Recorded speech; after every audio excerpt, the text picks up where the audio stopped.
What's up, you guys, here at CRS 2023? We're with Ian Flanigan, and we have so many things to be celebrating. He's got a new album coming out in August, so make sure you follow him on all streaming platforms. Again, this episode and all the episodes today and the interviews that we're doing here at CRS is presented by Bangtail Whiskey and Gentleman Vodka Whiskey. Absolutely. What's up, y'all? I'm CJ Garden. I'm not security. I'm over here hanging out. I'm excited to have Ian Flanigan here at the Backstage Pass. Kirsty Krause, Brandon Morrell's been doing a great job. He's getting a little break today, and he's getting us a little coffee to wake the world up. You know how Nashville runs. Yes, and we have season 19 on The Voice, Team Blake. Ian here, what was that like for you to be on The Voice 2020? Hey, good morning, guys. Thanks for having me. Good morning. Yeah, so I was on that show during like the whole height of the pandemic. A lot of what we did wasn't normal for their seasons because we had to quarantine a lot. But the production was still really big, and they're amazing over at NBC and keep everybody moving forward, and it's still a great learning experience. So a lot of it was just learning how to really work on big stages with TV. It's a whole different kind of performance than just live. Awesome. And then coming right off of that, you have a music video out, Grow. And Grow is on the album that's coming out in August, Strong, featuring Blake Shelton. What? Yeah, so what? Blake was a really great guy. He's an awesome human being and a good friend, and learned a lot from him.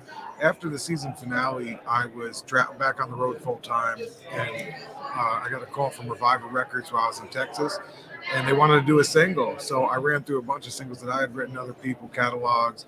We ended up coming up with 3 or 4 songs, and I sent it to Blake to see what he was thinking. And he kind of sent back a message, love this Grow Up song. What do you think if I jump on it?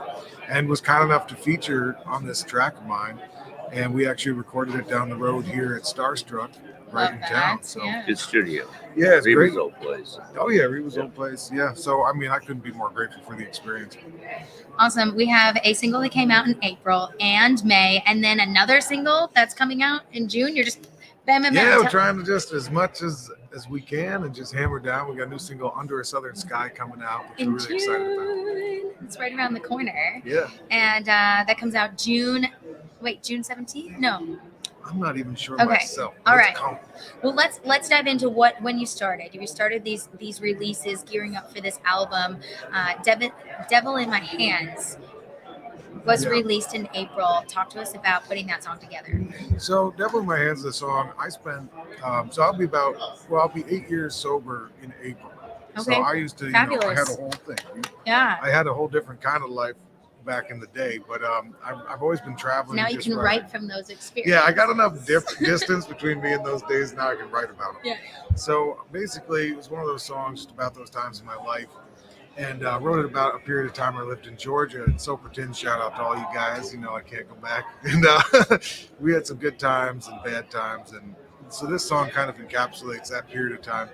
And it ended up being one of the funnest songs to play live with the band. Like we throw down. It's a real rocking tune. Grateful to be releasing it alongside with Under Southern Sky. Awesome. There was another release in May, Under the Southern Sky, like you said. Yep. Put that together. How did you know it was going to be a song that was going to be on this record? So that song, first, sometimes when you hear a song when it's finally put together, you're like, this really is saying what I think I'm trying to say and what I think people are going to resonate. Yes. Because a lot of it, I always look at it, or as a writer like yourself, you're trying to always write authentically for yourself, but we write every day for ourselves. And sometimes you want to write for the show and that energy and like to make people feel a certain way. And I feel like this song is going to really make a lot of people happy or be a part of their good times that they're making that night.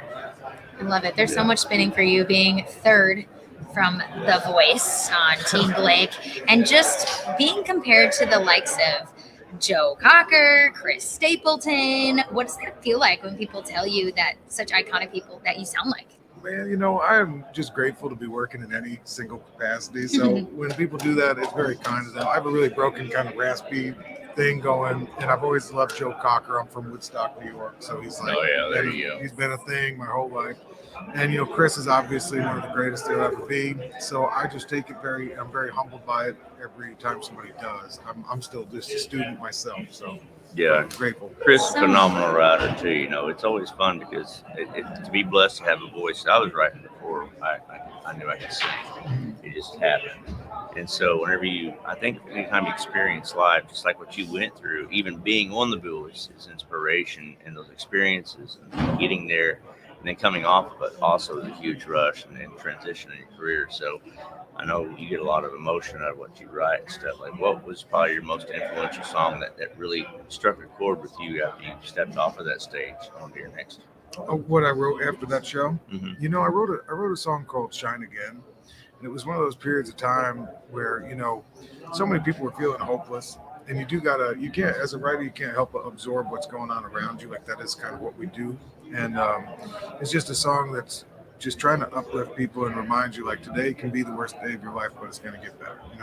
You gotta take it one day at a time. I like that. I love that, actually, especially because the 2020 thing. I always say hindsight's 2020. Yeah, And we need to write that song. that's a title right there. Yeah. So the album that we're coming out in August, still releasing singles about it, which is so exciting, is called Strong. Tell us everything you are able to, because we're the Backstage Pass here, so we love information. How many songs? What can we expect? So 11 songs. It's a series of stories that are just there's a common thread, but they all shift kind of gears between different genres in the country world. I like to do everything from, like, pop country to soul country, and then my own thing that I don't classify, because it's trying to just figure my own self out in life. But it's really just a series of stories that go from kind of heartache to just positive, feel good. So it's it's something I'm really proud of, and a really great learning experience for me. I got to work with a lot of great producers and artists that are far further than where I am, and I'm trying to aspire to be. So for me, I feel a part of this record as much as it's mine. Love that. Love that. And you're going to be promoting it, getting on the road. Yes. So I got got a couple dates later in this year opening for Parker McCullough. We got a couple really great. We love him here. Yeah, well, he's going to just be the nicest interviewing dude. Parker coming up here at CRS 2023. Oh yeah, he's just the nicest guy, man. And so really, I'm getting on the road heading to California this Friday, I think. Got a couple shows. One, I think we're splitting a bill with Dylan Carmichael. Dylan's a sweetheart. I've never met him. Really? I'm a real fan of Really? everything Yeah. Me he and does. Dylan wrote back years ago, and back when he first moved to town, and he signed shortly after that. He actually told me he was going to go in and meet about some sort of publishing deal. He deserves And everything. he's over at the old Love Shack, because a buddy of mine used to own that Love Shack Studios, and then they bought an office over there. And we wrote one that was on a record I released called "It's Hard to Make the Front Page When You're Old News." Hey, that's a great man. We got to write together. Well, everybody's so talented. I'm always just grateful to be sharing the stages with these people. Yeah. So for me, that's going to be a good night. Yeah, absolutely. Dylan's a sweetheart. I love seeing all of the genres of country coming back around, where you get each and everyone gets their own feel of what they love. Because to put what you love to do in a box has always been such a restricted thing for me. I don't really care for it. Yeah. I think music should be an open feeling, just like it is how it basically how it hits us. Yeah. I mean, because music saved my life growing up 100%. writing songs. Like, if I didn't have music, I have no idea what I'd be. Of course, yeah. So I that's feel you pretty there. cool. Also with love country, I feel like we all have a vision of what we think country or Americana or pop is, but it's really a storytelling genre. Well, and think of this. I mean, everyone thinks, "Oh man, there's so much pop country music," and I'm like, "Look, I don't knock it. I'm country. I'm country as a cow pissing on a flat rock." There you go. I mean, seriously. But I'm gonna tell you right now, like, I mean, it has cycles, like it does. Just like in the '70s, if people forget, Kenny Rogers was not a country singer. He was a pop singer from California. He came in doing Islands in the Strings. Exactly. So I think there's always room for everybody and for everything that you love. So I'm really glad you're doing your thing. Thank you. Yes. And not putting a name on it. Well, yeah, that's the thing, Cam. Awesome. This has been so much fun. Thank you. Joining us here at CRS 2023 at the Omni Hotel. This is the Backstage Pass. CJ Garton, Percy Krause, Brandon Morell's around here somewhere, and we're here at the Omni Hotel with plenty of interviews coming up. We appreciate you. And again, we are live on Twitter and Facebook and YouTube, so feel free to join us on any of these interviews and share these streams. Appreciate it. Thank you so much, Ian. We're very excited for your album coming out. Ian, thank you, Strong, brother. very much new Guarantee music. we'll write as Make sure one. you follow him. Absolutely. We need one of those. Awesome. We need one of them Thanks, remotes. I know. Yeah, so let me follow you guys so we can Yes. Yeah, I'll share your absolutely. stuff Love too. that, brother. And then